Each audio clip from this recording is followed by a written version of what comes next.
Si l'entreprise devenait hybride, ce que nous dit Chantal, quel serait son environnement de travail? Alors, bon, on peut résumer en 6 visions ou 6 facteurs. Donc on se donnera rendez-vous dans 10 ans. Et j'espère d'ailleurs que chaque année on aura l'occasion de vous revoir. Mais dans 10 ans, est-ce qu'on aura trouvé ces 6 grandes caractéristiques? Notre impression, c'est qu'on sera dans une mégalopole, vous allez travailler plutôt dans les grandes villes demain, dans des lieux qui sont multiples ou multilocalisés. Vous serez dans des environnements, en particulier l'immeuble, ce qu'on appelle intelligent et vert, et vous travaillerez, ou vous serez en tout cas dans des environnements qui seront organisés par activité, pour vivre des expériences. Donc ça sera plus que de travailler ou d'avoir de l'activité, c'est de l'activité expérientielle, avec bien sûr beaucoup de technologie. L'exemple, si on parle de la réalité, je vous parlais à 30 ou 40 ans, le choix d'EDF, c'est de faire son centre de R&D à Saclay. Je ne sais pas si vous connaissez Saclay, c'est un peu loin de Paris.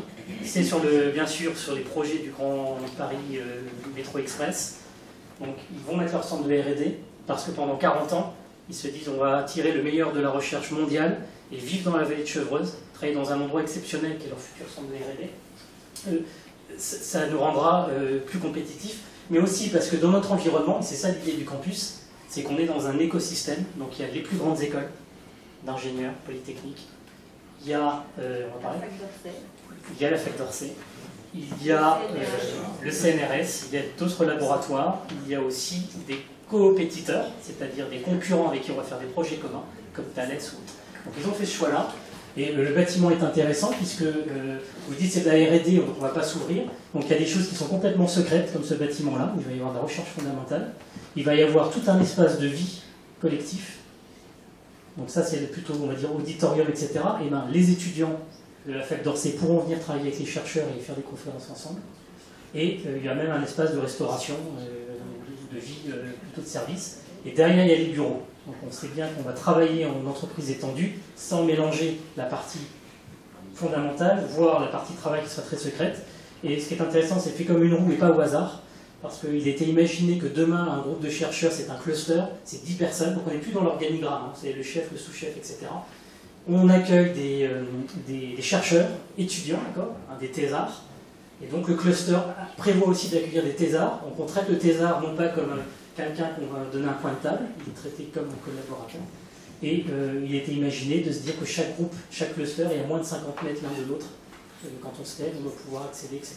Qu'à chaque nœud du bâtiment, qui est comme une roue, on va pouvoir créer des espaces de communication, de convivialité, toute une richesse de lieux de travail collaboratifs qu'on peut imaginer. Et vous voyez que tous ces puits-là, c'est de la lumière, de la végétalisation, etc. Donc ça, c'est l'exemple d'EDF en campus. Ça, c'est plutôt un campus urbain. C'est une ancienne usine qui a été transformée en bureau avec beaucoup de... Là, les photos ne le montrent pas, mais il y a beaucoup d'espaces verts. Et on est ici à Boulogne, hein, donc on reste dans un environnement urbain.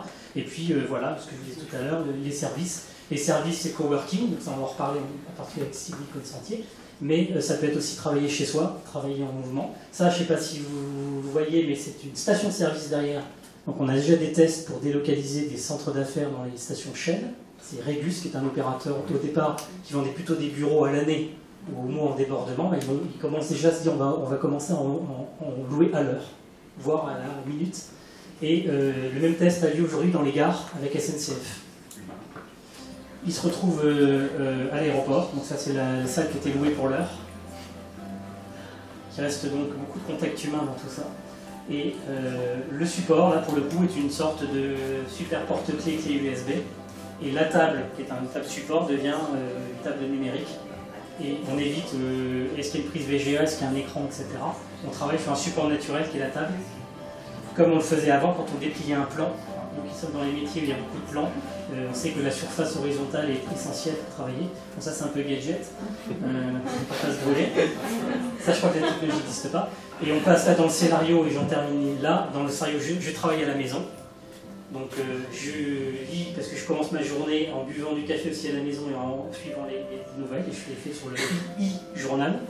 Et ce e-journal, il peut me servir, vous verrez, à être un support pour d'autres choses. J'ai une partie domotique pour gérer ma maison. Ça fait un écran de plus, ben cet écran, il est pour la domotique, mais il peut aussi me permettre d'accéder à mes dossiers professionnels, avec toutes les notions de sécurité qui vont bien.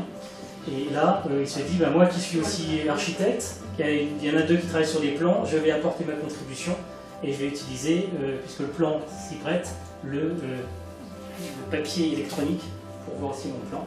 Et voilà. Donc, bien sûr, on est dans quelque chose qui est plutôt prospective, qui, je pense, illustre bien ce qu'on s'est dit. Et toutes les technologies qui sont présentées ici sont des technologies existantes. Donc on est dans un futur quand même proche, dans le sens où une fois que les industriels ont solutionné les aspects de mise en œuvre, c'est des technologies qui vont arriver vite. Hein. Regardez l'accélération, tablettes, smartphones, PC. Voilà.